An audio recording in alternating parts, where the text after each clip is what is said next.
Boa tarde, sejam todos muito bem-vindos. Então vamos nesse primeiro momento agradecer a Deus, nosso Pai, nosso Criador, pela oportunidade de estarmos aqui reunidos novamente.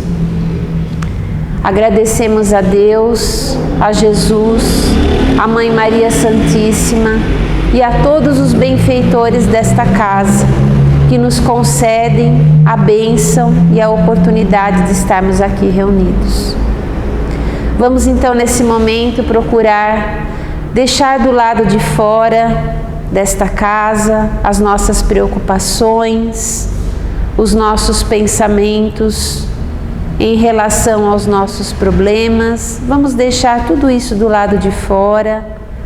Vamos procurar nos envolver na sintonia abençoada desta casa, elevando o nosso pensamento a Deus, a Jesus, para que estejamos receptivos para tudo aquilo que viemos receber e ouvir nesta casa, nesta tarde. Pai nosso que estais nos céus, santificado seja, Senhor, o teu santo nome. Venha a nós o teu reino e seja feita a tua vontade, na terra e nos céus. O pão nosso de cada dia dai-nos hoje. Perdoai nossas dívidas, como perdoamos aos nossos devedores. Não permita que caiamos nas tentações e livra-nos de todo o mal. Que assim seja, Senhor. Boa tarde a todos. É com imenso prazer que na tarde de hoje vamos prestar a homenagem a Adolfo Bezerra de Menezes Cavalcante, nascido a 29 de agosto de 1831, na fazenda Santa Bárbara, no estado do Ceará. Esse irmão, um verdadeiro ser humano, inspirador, que nos traz lições de vida. E o Evangelho da tarde tem como título Bezerra, Amor em Ação. E no final nós vamos entender o porquê desse título. Fazendo um levantamento para apresentar o Evangelho da tarde, eu me deparei com um vídeo de José Carlos de Luca perguntando a Luciano Klein: você que é um verdadeiro conhecedor da vida e da obra de Bezerra, de onde nasceu esse amor? E Luciano responde: desde o primeiro contato que eu tive com a biografia de Bezerra. E eu confesso a vocês que eu também. Se essa pergunta fosse endereçada a mim, eu daria a mesma resposta. Porque no momento em que eu comecei a pesquisar a vida de Bezerra, foi como se uma flecha fosse arremessada no meu coração a metros de distância. É um amor que nasce dentro da gente. Tamanha a importância desse vulto do Espiritismo do século XIX para a doutrina espírita. Então eu convido vocês a conhecerem um pouquinho de Bezerra, médico, jornalista, empresário, escritor de livros, pai afetuoso, marido amoroso, ativo abolicionista e espírita.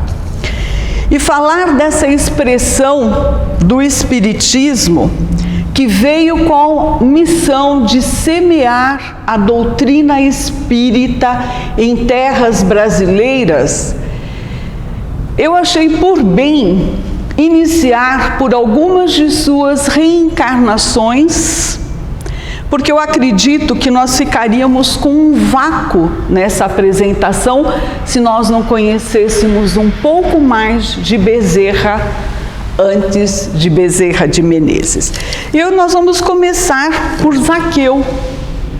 Zaqueu, que era judeu, cobrador de impostos em Jericó, um homem rico, porém ele não era bem visto, admirado pelos seus compatriotas, justamente por trabalhar para o Império Romano, cobrar impostos, o que naquela época era visto como uma exploração e traição.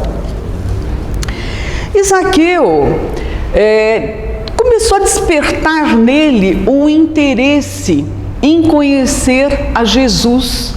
E dois fatos aconteceram na vida de Zaqueu que aguçaram ainda mais esse interesse. O primeiro fato foi a cura de Bartimeu, que era um cego que caminhava pelas ruas de Jericó, desprezado, conhecido, que recebe a cura de sua visão.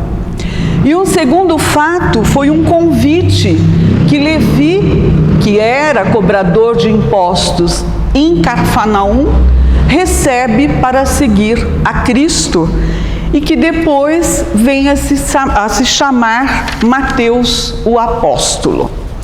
E Zaqueu soube que Jesus estaria passando por Jericó, a caminho de Jerusalém, onde se daria a Páscoa. E ele falou, mas quem é esse líder que arrasta multidões, que influencia pessoas? Eu quero conhecê-lo. E Jesus, ao entrar em Jericó, as pessoas que o acompanhavam exclamavam, faziam gritos, e Zaqueu soube que Jesus estava passando ali em Jericó. E ele não teve dúvidas, ele largou o que ele estava fazendo, saiu para se infiltrar no meio da multidão para ver o Cristo. Mas ele não conseguia, porque Zaqueu tinha uma estatura baixa. E o que ele faz? Ele avista uma figueira grande, uma figueira da Índia, e ele sobe na árvore. E nesse momento, Jesus está caminhando, ao lado dele vem Levi. Levi, ao passar por Zaqueu, aponta Zaqueu a Jesus. Jesus levanta os olhos, fita Zaqueu e diz, Zaqueu, desce depressa, pois me convém ficar hoje em sua casa. Isso está escrito em Lucas, capítulo 19, versículo 5. E Zaqueu desceu correndo da árvore, foi à sua casa receber a Jesus com muita alegria. E nessa oportunidade, ele teve a chance de ficar a sós e a conversar com o mestre. Porque ele, Zaqueu, já não vinha se sentindo bem com ele próprio, pelos erros que ele havia cometido, pela função que ele exercia. O comportamento dele para ele mesmo não estava sendo adequado. E ele conversa abertamente com Jesus. No popular, ele abre a sua alma para o Cristo. E ele diz a Jesus que ele vai restituir todas aquelas pessoas às quais ele havia prejudicado 4 vezes. E assim ele o faz. Ele deixa a função de chefe dos cobradores de impostos, ele doa parte dos seus bens aos pobres, ele proveu a família dele e distribuiu terras entre os camponeses. Zaqueu, ele foi eleito apóstolo de Cristo em substituição a Judas Iscariotes, que havia traído a Cristo e se suicidado. Ele está presente quando da crucificação de Cristo em Jerusalém. ele acompanha Simão Pedro em suas viagens, ele evangeliza na Judéia, na Capadócia e na Etiópia. E assim como, os demais cristãos, ele foi perseguido, sofreu duras perseguições. Ele morre decapitado, apedrejado, decapitado em Jerusalém. Porém, testemunhando sua fidelidade ao Cristo. Nós temos conhecimento do século III depois de Cristo, uma reencarnação como Quinto Varro. Quinto Varro se envolve com o cristianismo, ele é voltado para a caridade e ele vem com a missão de resgatar a alma do seu filho tão amado, Tassiano. Tassiano, que era anticristão e perseguia os cristãos naquela época. Porém, Quinto Varro não consegue atingir o seu objetivo nessa reencarnação. Ele é preso também, condenado como feiticeiro e levado à morte. Passado alguns anos, e no mesmo século III depois de Cristo, ele vem como Quinto Celso. Quinto Celso, ele desencarna, está presente novamente, tentando resgatar a alma do seu filho Tassiano. Foi um pedido que ele fez na espiritualidade alguns anos após desencarnar como Quinto Varro. E Quinto Celso, aos 7 anos de idade, ele está numa praça pública, tocando alaúde, cantando, junto à sua mãe, tuberculosa, a família passando por dificuldades, e ele é adotado por Tassiano. Então, nessa reencarnação, a gente vê a troca de papéis, Ele vem aqui como pai adotivo de Tassiano. Tassiano ainda aqui, ele não é adepto totalmente ao cristianismo, mas ele toma contato com as mensagens do Cristo, se torna cristão, assim como Quinto Celso. Ambos foram perseguidos, ambos foram presos, condenados como cristãos, e eles têm a morte quando foram amarrados em um poste e atearam fogo a este poste. E essa encarnação, Quinto Celso consegue cumprir a sua missão de resgatar a alma do seu filho Tassiano. Passado um tempo, no século XVI, nós vamos século VI, nós vamos reencontrá-lo com uma reencarnação de Parmênico. Parmênico era um homem cristão, piedoso, porém, em idade avançada, ele foi abandonado pela própria família, que era anticristã. Parmênio funda a Casa de Benefícios. A Casa de Benefícios era uma casa de socorro a todas aquelas pessoas de diversos níveis, com problemas das mais diversas ordens. Parmênio morava nessa casa. E essa casa, ela é queimada pelos perseguidores do Cristo. Obviamente, Parmênio morre queimado nessa reencarnação. No século XVI, nós temos a informação de que ele vem como Carlos Felipe I, médico, casado com uma condessa, que vem a falecer massacrado na noite de São Bartolomeu. Meus irmãos, reencarnar significa aprimorar. Com certeza, Dr. Bezerra de Menezes aprimorou-se ao longo de suas reencarnações e ao longo dos seus séculos de existência. E chegando agora no século XIX, nós encontramos Bezerra de Menezes, né?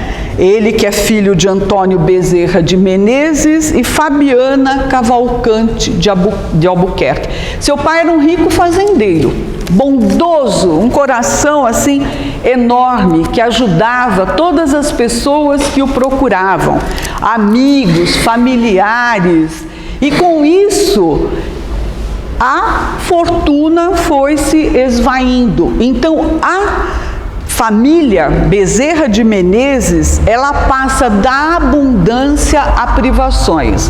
E foi nessa época que Bezerra de Menezes, com o sonho de ser médico, ele se dirige ao Rio de Janeiro, auxiliado pelos parentes que na época fizeram uma coletânea de valores irrisório, mas para ajudá-lo a chegar ao Rio de Janeiro e iniciar a sua faculdade de medicina. E assim o fez Bezerra de Menezes. Ele cursou medicina de 1851 a 1856, mas com muita labuta. Ele dava aula particulares de matemática, de filosofia, ele comprava livros de segunda mão, ele estudava em bibliotecas públicas. Dr. Bezerra era um homem inteligente, falava diversas línguas, estudava a filosofia e ele consegue, com muito custo, se formar no Rio de Janeiro. 2 anos após, em 1858, ele se casa com Maria Cândida Lacerda, com quem ele teve 2 filhos, e aí vem o primeiro baque, a primeira prova de fogo para Bezerra de Menezes. Ele perdeu a sua esposa com menos de 24 horas após ela ter contraído a febre tifoide. Não preciso nem dizer que foi uma devastação.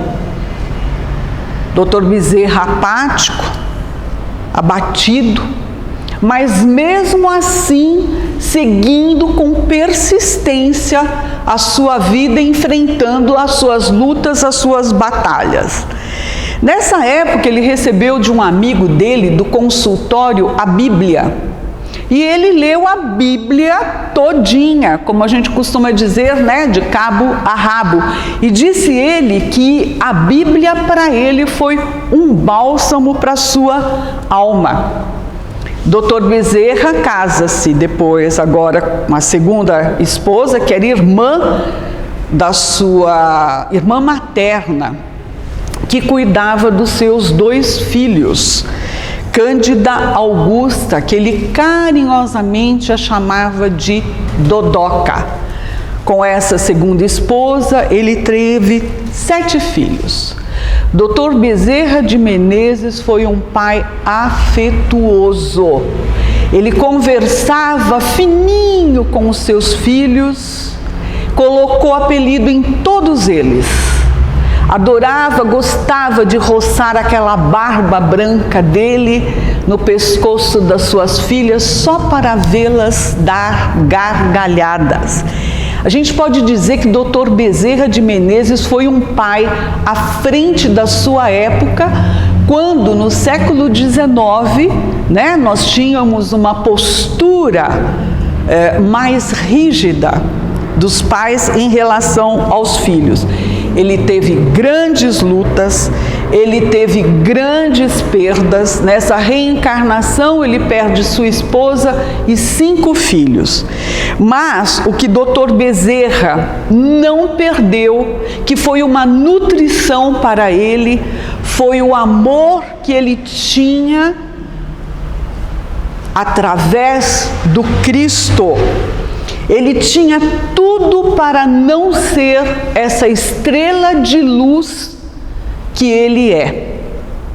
Mas ele enfrentou as lutas, os percalços, seguindo todos aqueles ensinamentos do mestre que ele conheceu enquanto Zaqueu, enquanto ele conviveu com o Cristo.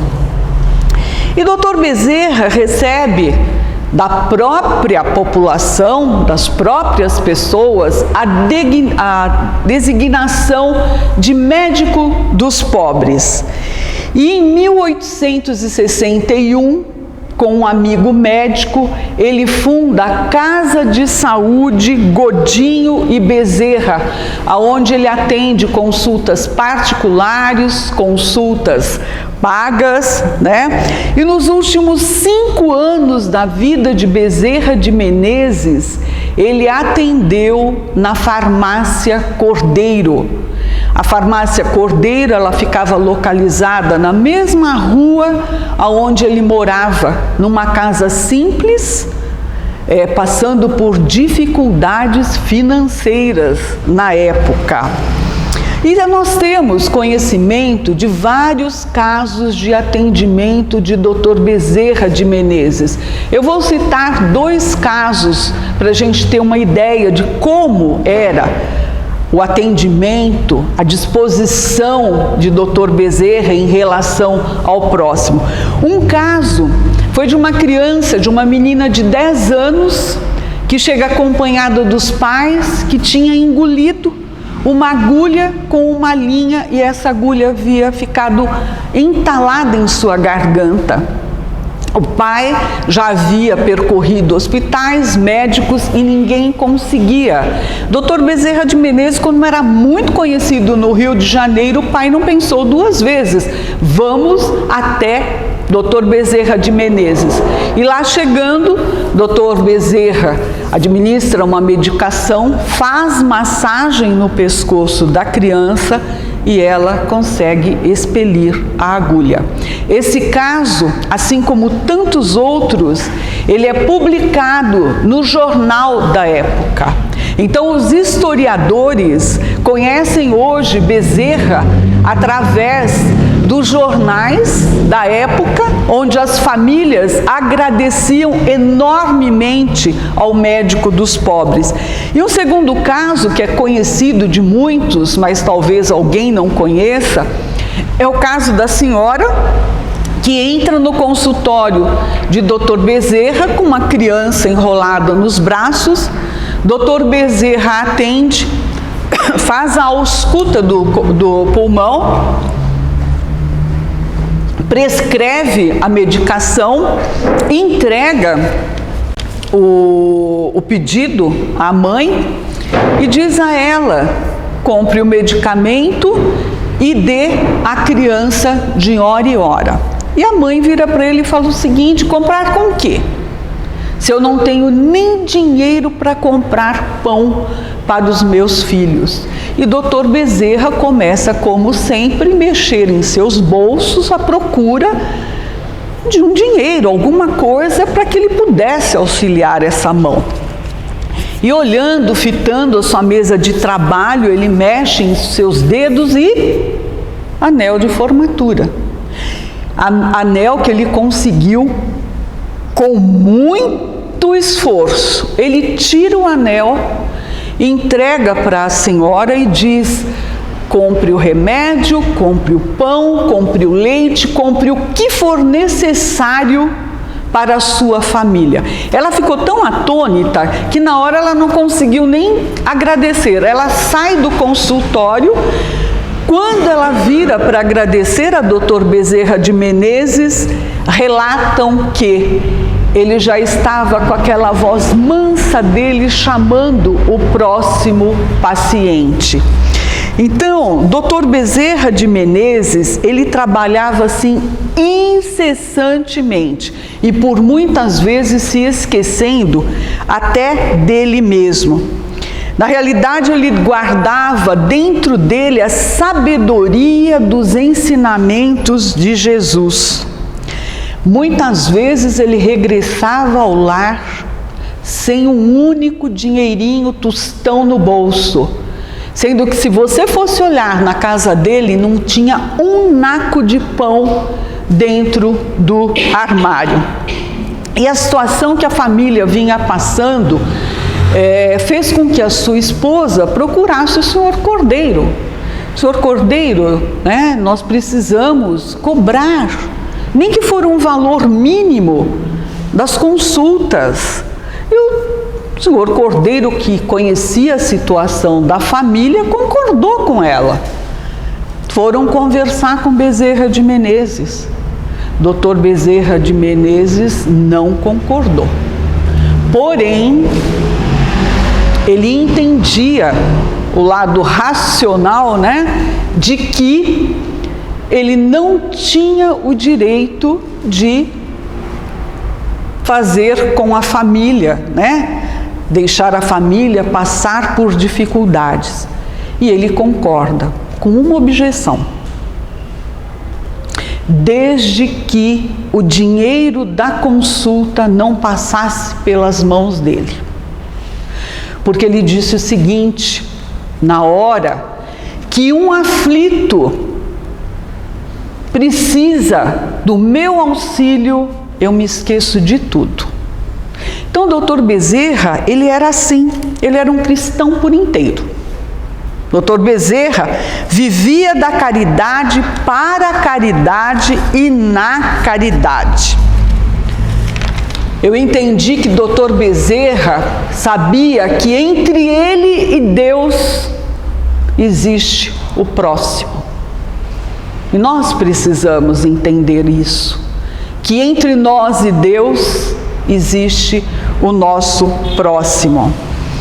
Dr. Bezerra tem uma frase que ele diz o seguinte, eu vou ler porque é fala dele: um médico não tem o direito de terminar uma refeição, nem de perguntar se é longe ou perto, quando um aflito lhe bate à porta. E Chico Xavier uma vez disse para Ivone do Amaral Bezerra o seguinte: já na época de Jesus, ele já era bom. E aí, vocês poderiam estar me perguntando, e quando que a doutrina espírita entra na vida de Dr. Bezerra de Menezes? Ela entrou em 1875, quando o Dr. Bezerra de Menezes recebe o Livro dos Espíritos do seu amigo Dr. Travassos. E ele sai do consultório levando o livro em suas mãos para tomar o bonde, ele que morava na Tijuca. E ele deixa registrado, porque aí eu vou ler para vocês, porque é uma fala dele. Ele diz o seguinte: deu-no na cidade e eu morava na Tijuca a 1 hora de bonde. Embarquei com o livro, como não tinha distração para a longa viagem, disse comigo: ora Deus, não hei de ir para o inferno ler isto. Depois, é ridículo confessar-me ignorante desta filosofia, quando estudo todas as escolas filosóficas. Pensando assim, abri o livro e prendi-me a ele, como acontecera com a Bíblia. Lia, mas não encontrava nada que fosse novo para meu espírito. Entretanto, aquilo era novo para mim.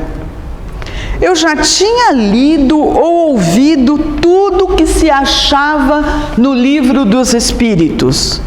Preocupei-me seriamente com este fato maravilhoso e a mim mesmo dizia: parece que eu já era espírita, inconsciente, ou mesmo, como se diz vulgarmente, de nascença. Dr. Bezerra de Menezes estudou com afinco a doutrina espírita durante 10 anos. Praticou a doutrina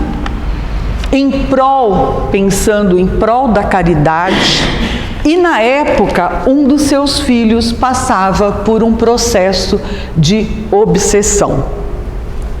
Em 16 de agosto de 1886, Dr. Bezerra, num auditório com mais ou menos cerca de 1.500 pessoas, ele se declara aos quatro ventos a sua adesão ao Espiritismo, né? Ele foi presidente da Federação Espírita Brasileira em 1889 e nos primeiros dias de 1900 ele teve uma congestão cerebral que o deixou acamado por 4 meses, sendo assistido por médicos, pela sua esposa Dodoca, mas infelizmente em 11 de abril de 1900 ele fecha os seus olhos no mundo físico. Dr. Bezerra cumpriu sua missão de semear o Espiritismo em terras brasileiras. Passado algum tempo, não tanto tempo, porque para essas almas, né, ele começou a atuar no plano espiritual. Algum tempo depois, houve uma reunião na espiritualidade, onde Celina, enviada de Maria, chega a Dr. Bezerra de Menezes com um convite da mãe para que ele fosse atuar em tarefas maiores, em esferas maiores.